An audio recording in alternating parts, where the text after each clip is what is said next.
What if the anxiety you feel every single day isn't a character flaw? It's not a weakness. It's not something broken inside you. It's actually your brain doing exactly what it was designed to do, just in completely the wrong situations. And here's what nobody tells you. You don't fix that with a weekend retreat.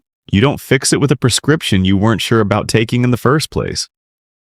You fix it with 5 tiny habits. Habits so small, so deceptively simple, that most people dismiss them before they even try them.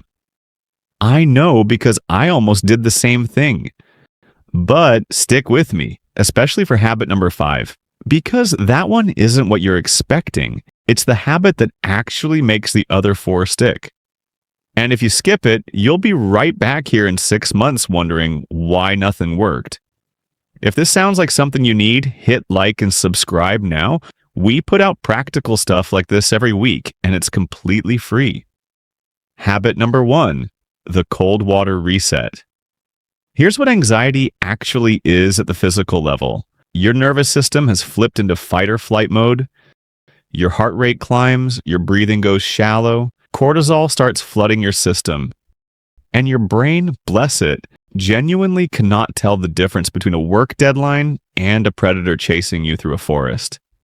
So you sit there at your desk or your kitchen table or wherever you are feeling like the world is ending, and you try to think your way out of it. You tell yourself to calm down, you reason with yourself, you remind yourself it's not that serious. And it does absolutely nothing because you can't logic your way out of a physical state. Here's the tiny habit. The moment you feel anxiety spiking, you go to your sink, you run cold water, and you hold your wrists under it for 30 seconds. That's it. 30 seconds. Why wrists? Because the blood vessels there sit close to the surface of the skin. Cold water drops your skin temperature fast, and that signals your nervous system to pump the brakes. It's a physical interrupt to a physical problem. Researchers at the University of Portsmouth found that cold water exposure activates the vagus nerve, which is essentially your body's built-in calm-down switch. It slows your heart rate, it drops cortisol, it pulls you out of fight or flight and into something researchers call rest and digest mode. You're not thinking yourself calm, you're physically switching tracks. 30 seconds, cold water, wrists. That's habit 1. Keep going. Habit number 2, the 4-7-8 breath. I know, breathing exercises.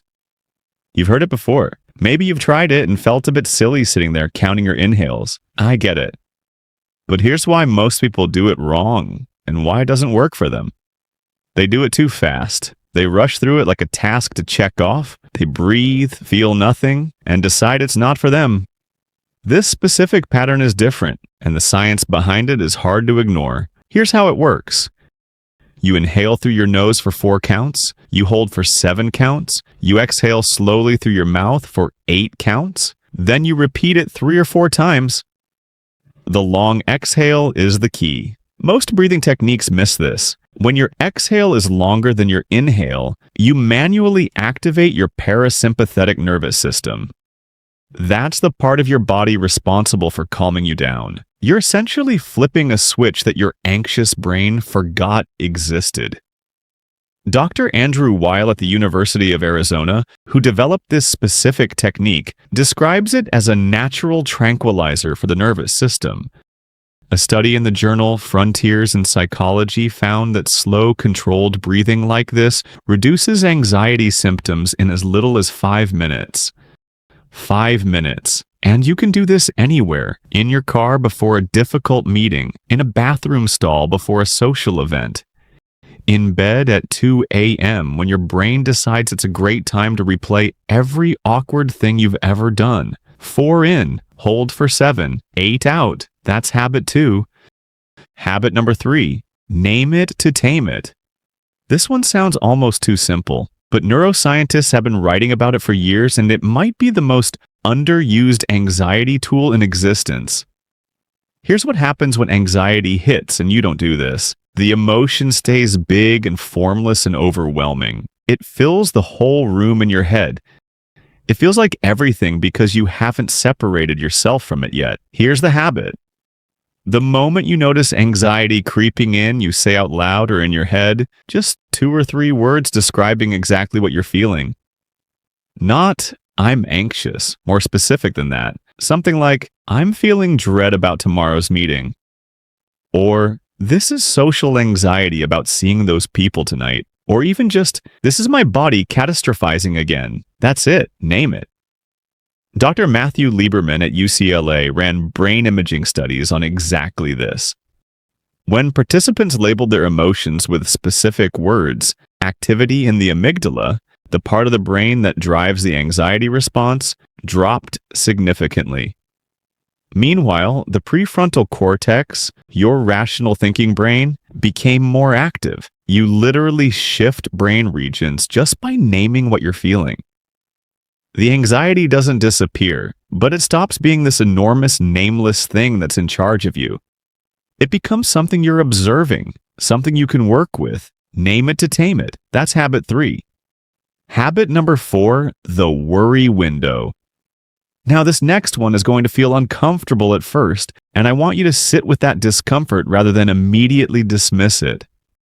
Because it runs against every instinct you have when you're anxious. Most people try to stop their anxious thoughts the moment they show up.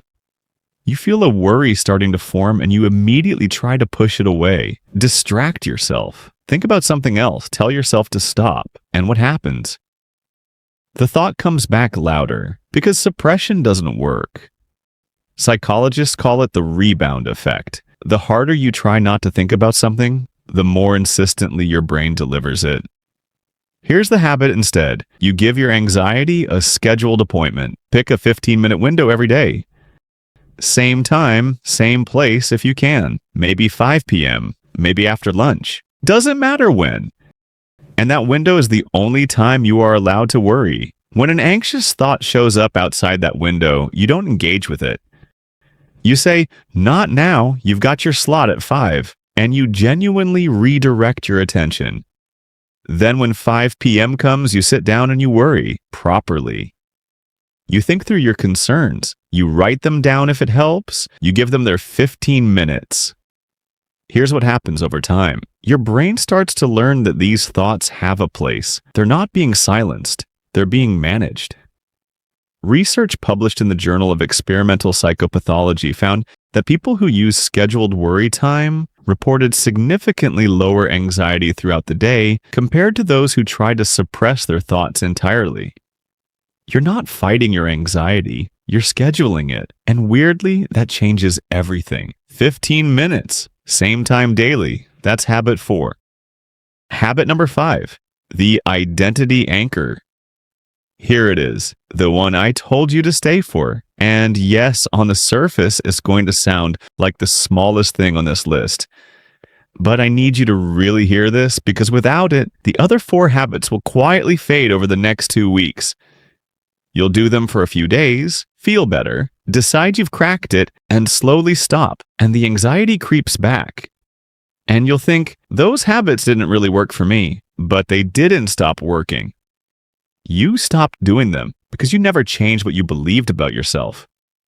Here's the habit. Every single day, once you say this sentence to yourself, I am someone who manages my anxiety. Not, I'm trying to be. Not, I want to be. Present tense. I am someone who manages my anxiety. Because here's the truth about long-term behavior change that most people never grasp. You don't act your way to a new identity. You adopt an identity and then act from it. Every time you skip the cold water reset, every time you tell yourself breathing is pointless, you're casting a vote for a story about yourself.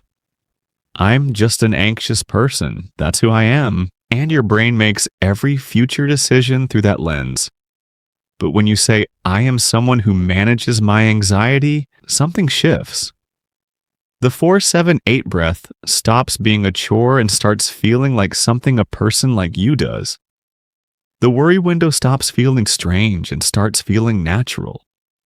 The habits stop being things you're trying and start being things you simply do because they match who you are. James Clear in Atomic Habits puts it this way, every action you take is a vote for the type of person you want to become. This sentence, said once a day, is you casting that vote, deliberately, consciously. You are not broken. You are not someone anxiety happens to. You are someone who manages it. Say it like you mean it, especially on the days it feels like a lie. Those are the days it matters most. One sentence, every day. That's habit 5. Putting it all together. Here's what this actually looks like on a real day. You wake up feeling the familiar tightness in your chest. Instead of reaching for your phone and drowning in the noise, you run cold water over your wrists for 30 seconds. You breathe. 4 in, hold for 7, 8 out, 3 times. You notice the thought spiraling and you name it. This is anticipatory anxiety about my day. You remind yourself your 5 p.m. worry window is waiting. And somewhere during the day, quietly, maybe in the car or before you fall asleep, you say it. I am someone who manages my anxiety. That's it. No overhaul. No dramatic lifestyle transformation. 5 small habits, most of them taking under 5 minutes, all of them backed by real science.